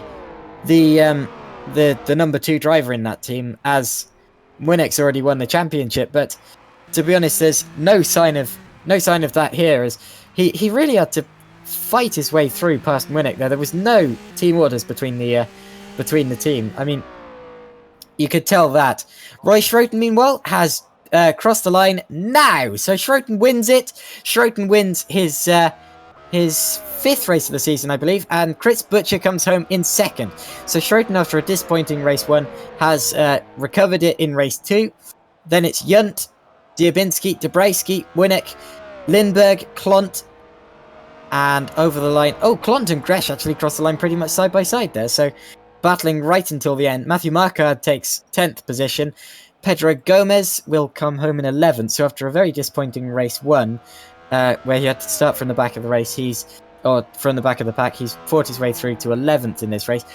Paul Joseph will be 12th. Thomas Andrea Mahara will pick up a few points for the Downforce Racing team in 13th. Matt Clipp will be 14th. Ryan Nash is going to pick up the final point in 15th, so long as he can bring the car home. He only has one more corner to do, so he should be able to do that pretty easily. And he does so now. Brett Metcalf will cross the line in 16th and just out of the points. Jake Sanson will actually cross the line with no front wing. So Sanson will finish this race, which he didn't do in the first race. So that's an improvement at least. But it looks like the car is severely lighter than it was before.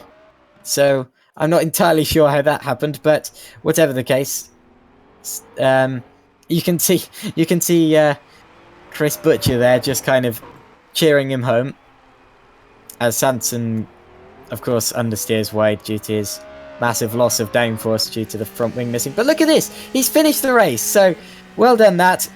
It's not every day you see a driver crossing the line without a front wing, but that was an okay race. It wasn't quite as entertaining as race 1 in my opinion. Of course, we didn't have the kind of side-by-side moments the whole way through as we did before. But anyway, I mean, these races are always exciting. They always have been, and let's hope they always will be. I've only been watching this series for a couple of weeks, but from what I've seen of it, it's a really competitive series, really good. In fact, Jake Sanson's doing donuts now. I believe that's his first finish. I believe that's the first time he's finished the race. So yeah, celebrate all you like, Sanson. There he goes. Donuts on the grass. Of course, if this was a higher tier of motorsport, he'd probably be told off for that, but whatever. I believe Meadow Clont is also doing donuts on the entry of the pit lane, so interesting place to do it. Maciej Winnick is, I think, doing donuts there as well. Of course, our newly crowned champion, so very, very well done to Maciej Winnick, and Roy Schroten for winning that last race. Dominant victory, won it by over 9 seconds. Absolutely cracking all the way through. Led it from the start, which he might well have done in race 1, so long as he hadn't had that unfortunate accident at the first chicane.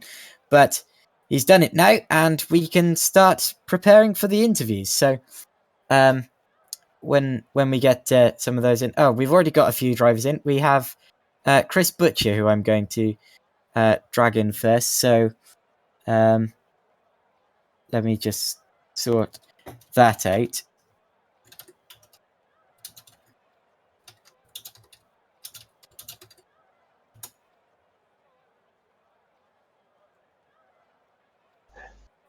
Hi, Chris. Can you hear us? Hello. Good, good. Right. So we saw you up at the front of the field in race two, fighting with your teammate. Of course, I presume there's no team orders between your team from what I saw. Um, talk us through those the weekend from your perspective. It was quite a challenging one, really. Up until final practice, I was really struggling with the setup and just struggling to get the car turned in. But I just looked into a few tweaks and was bang on the pace from there. A bit disappointed with my qualifying. I think there was a bit more in the car there, but yeah, it was good. And then lap one was a little bit hectic, and I got caught up a little bit in the leaders taking each other out. I'm not really too sure what was going on there. And then from there, it was just a case of keeping it on the black stuff because the gap to the leader was too much, unfortunately. And then race two was pretty straightforward, to be fair. I did a lot better than I expected from 12th on the grid with 11th on the grid with a reverse grid, and yeah, just made up quite a lot of places on the start. And yeah, that were it. But what was really good from a team point of view was it was Red Arrow's first double podium in race two, so that was a nice achievement for us. Good, good. Yes, it was. It was definitely an entertaining race to uh, to watch.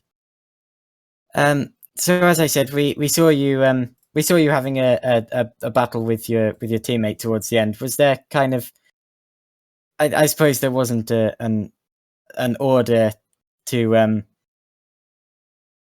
to uh, to switch the positions, but No, not at all. But at the end of the day, we are teammates. We're not going to battle each other too hard, but we're just here to get the maximum points for the team. Neither of us are fighting for the drivers, and we're not really in the hunt for. Well, we're not in the hunt for teams, obviously. But we're trying to mix it up in the top five. So we've just got to get the best points we can and not try to hold each other up too much.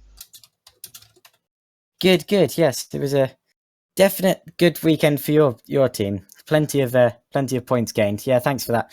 Right, so next up, we're going to bring in David Yunt. So Chris's teammate, in fact.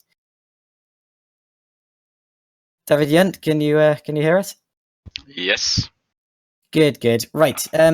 So we just spoken to your teammate about his weekend. Talk us through yours. Bit horrible, I could say. I was a bit busy, like getting stuff prepared on my own team side, and started out. Even though I kind of like Mexico, it's a nice track and got some high speed. But it was difficult since somehow changing from different like control settings to another. I didn't get a feeling in the steering. I had like it felt like too empty. The car was, if I was like feeling it would spin, it was too late, and I had my own grip issues again. And in the end, I kind of didn't set a lap at all, so just decided to start from the back, P19. From that on, I avoided the carnage, no damage for me. Could I say the same for Roy, who I saw at the side of the track standing.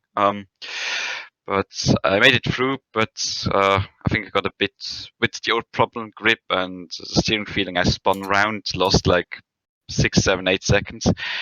Had to push again, even though the car didn't feel perfect, but it was enough to lift myself into P10. Just about catching a clip at the end, not quite getting it, but at least getting a bit free from Brambilla, who really scared me at the infield when he dived to the inside. I just out-dragged him again out of it, but it was a bit close. So I was happy with P10. And in the second race, Roy gets his reverse grip pole, you could say. I had a decent start, but Brambilla flew right out of the box, you could say, and he kept second. I was third, more or less. Even though I understeered a bit into Terence, who was on the outside, and didn't mean to shut the door there on him. It's just I had a bit. I think I had quite low wings actually to at least be fast on the straight, so I could overtake people there, but probably they didn't have enough grip, so I went to the outside a bit too much into his way. So I'm sorry about that.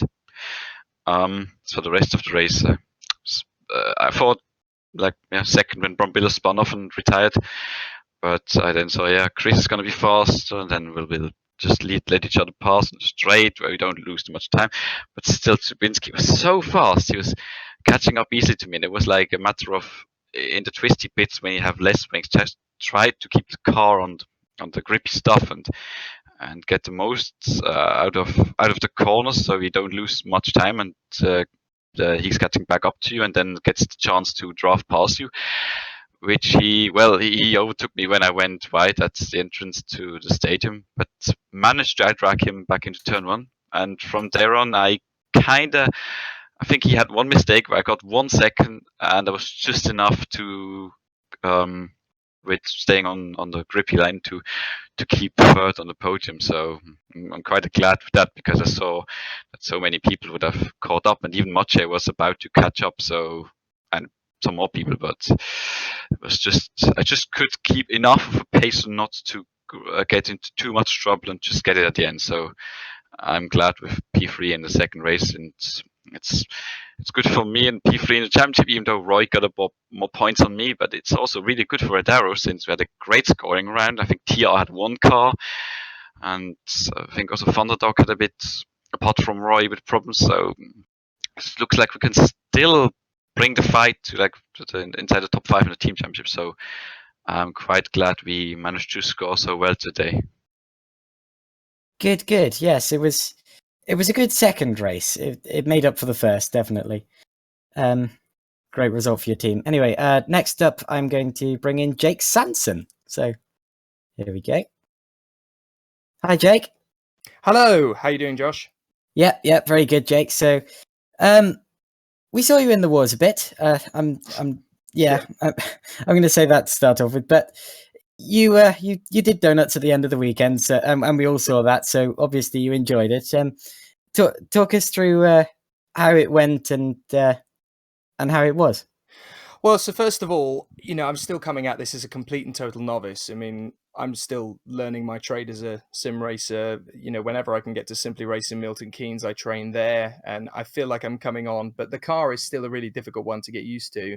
And obviously, I carried into this race a back of the grid penalty, which is fair enough. I'm a little bit peeved at Lucas for basically destroying my 1 flying lap in qualifying.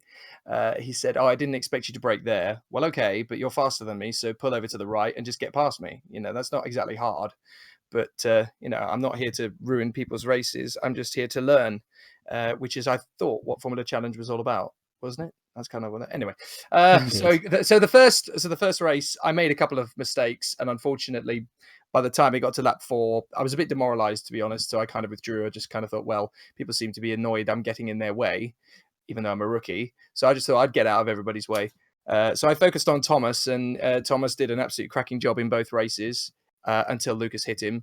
But he made a good recovery. So all very good from Thomas's side, and we got a point. In the second race, I don't know if anybody saw it. I actually did a bit of a protest on the grid. I decided to wait about 25 seconds until everybody had gone. Because I felt that I could do a good job even without being in the pack. And it was quite funny because I ended up at the end of the first lap not being in last place. So that kind of proves my point to a certain extent. I wasn't there to win. I was never ever going to win. I was there to finish, to do a good job, to prove that I'm, getting there. And over the course of the race, I felt I did go faster. I did do a better job. I'm never going to win. Let's be honest here. I'm never, ever going to win. And I'm happy with that. I have resolved that in my mind. What I wanted to do was go out there and do the best that I could do. And I'm proud of myself to say that I did do that today, which is why I celebrated at the very end there. Because, for me, it's about enjoying it and proving that I can better myself. I mean, my fastest lap time was a 1:33.0. I was the slowest guy out there. I couldn't give a monkeys. The whole point of this is that it's supposed to be fun. It's supposed to be enjoyable. In that second race, it was enjoyable. So I got a kick out of it. Good. I feel quite guilty now, actually, because I said you stalled. So I made it sound like you made a complete rubbish at the start. No. I kept the revs high, but I kind of wanted to prove to those who said, well, you're a back marker, so you just get out of the way. Because in motor racing, what you're actually supposed to do if you're lapping back markers is the back marker is supposed to stay on the racing line.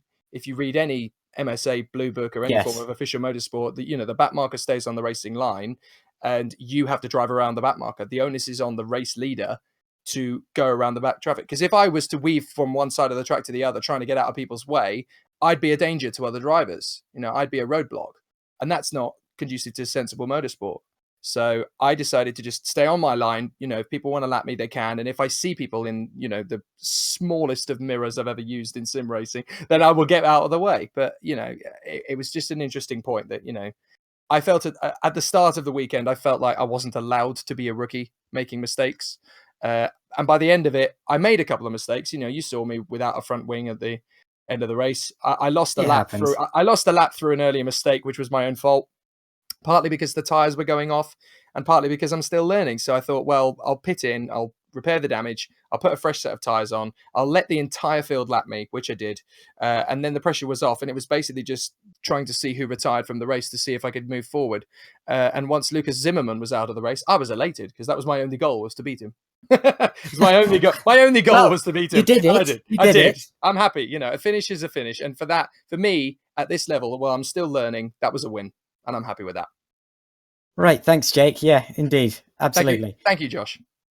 Yeah, no problem. Right, I'm going to bring in Roy Schroten next, and of course, you'll know that Schroten. Hi, Roy. Hello, Josh.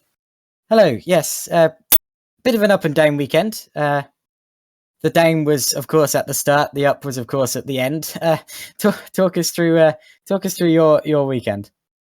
Yeah, it was a very interesting round for sure. I had some great pace in qualifying. I don't even know where that came from. I made some last moment adjustments to the car because I saw everybody had a lot of top speed. So I knew that I would be a sitting duck during the races if I didn't have the top speed. So I decided to change it. And it worked out for me even more. The car got a little bit faster, and the qualifying lap I've seen it back because I thought maybe that I made a small cut. But everything is between the lines. It's just, I've never had such a perfect lap in my life before, so I'm pretty happy with that. I was just waiting for Mathieu to run me over again in the qualifying, as he always does right in the end. But this time it worked out for me, and I got pole. And then during race one, it was a stupid mistake from me. I kept it a little bit too tight with the second place running guy. Just a stupid mistake, and the car turned, and in the first instance I was able to catch it, but then David Vidok ran in the back of me. He couldn't do anything about it, but he just couldn't avoid me anymore, and I couldn't catch that one, so I went straight into the wall, losing my front wing, trying to get to the pits as quickly as possible. And I was really doubting about maybe just retiring the car because it just seemed like impossible to get back up there. But I decided to run it because the car felt very good, even though it was some damaged in race one. And I managed to get to the 12th position in the end, which I was very happy about, just to get some points. And then I was just so lucky with the reverse grid putting me on pole again. It just, I was amazed by that. Just the look of that, I was very, very happy. So then I could repeat it all over, trying to do it right this time. I was able to. I kept my car in front, and then for me it was just an easy drive to the finish, trying to keep my head together, not to make any mistakes. But I guess with the big lead I had, it was quite easy there. Right, thanks, Roy. And does it change anything now that Mathieu is champion and the championship's over? Just quickly.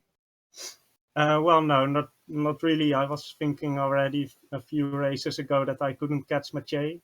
He's just a very good driver, and he really deserved this title. He didn't make the mistakes that I made at some points. And no, for me, the last few races have been about watching behind at David Jun to try and keep second place in the championship. Mathieu did an amazing job, and he really deserved this title. Good job for him. Yeah, indeed. Thank you. Well said. Right. I'm now going to bring in the man himself, Mathieu Winnick. So here we go. Mathieu, hello. Hello. Right. So, well, you know what I'm going to say. Congratulations, world champion. Thank you.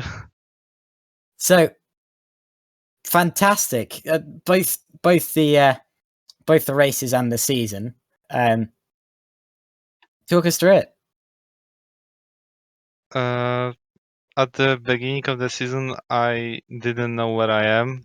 I thought that I knew that I would be fighting for wins, but I wasn't thinking about fighting for title, but things turned like that. I was doing it, and I did it quite good because through all season my Quite one and good. only through all the season my one and only target was like being in front of Roy in as many races as possible because I knew he will be my he will be title contender as well. Things turned that I did that also, and I'm happy that I scored the championship with 2 tracks to go. Well, I'll give you the stats. 11 wins to 5. That's quite a dominant championship. I bet that feels good. It's not as dominant as Rudy's, but still. No, but to be honest, not many championships are. And how did the weekend itself go for you, and for your team as well, I suppose? It went quite good. In quali, I was paying attention on my first lap to not cut, so I can be sure that I will not have back of the grid on Brazil. And on second lap, I tried to push, but I found that I cut the track, and also collision between Jake and someone else distracted me also a bit, so I canceled my lap. On the start to race 1, it was quite good. In one moment, we had 3 Polish people in 1 to 3, but Amazing. unfortunately, into turn 4, Terence hit Patrick, and Patrick hit me, and we spun. I came back, fortunately, on 10th place, and I was lucky to not lose anything because I think Patrick lost his front wing. From that place, I started a bit of comeback, and I finished third, so it was quite good. Race 2 looked pretty much the same, but without this collision in turn 4. I had one moment I spun. I had half spun, so I lost some time, but in the end, I was thinking that maybe I will try to fight with Mateusz and David, but things turned like I lost a spot to my teammate. I'm not bad. I'm not sad because it was my teammate and we scored the same amount of points for team. And with my championship now, with my championship, I think I won't be sad anymore about losing spots. Oh, absolutely no. Yeah. Does it change much that you've actually won the championship? I'll ask you the same thing that I asked Roy. I will be. No, I think not. I will try to give 100% in last 2 rounds, like I always did in the whole season. Looking forward to it. Yeah, that's the spirit. Right. So that's all we've got time for on this broadcast today. That's all of the interviews, I believe. Yep, no one else in the waiting list. Right. So thank you all for watching this broadcast. It was a very exciting one, of course. New champion. Well done to Maciej Młynek again. New race winner, of course. Well done to Matthias Dabrowski for winning his first race of the season. And well done to all of the other finishers and point scorers. So from Joshua Jones, your commentator tonight, and from your whole broadcast team, thank you for watching and goodbye.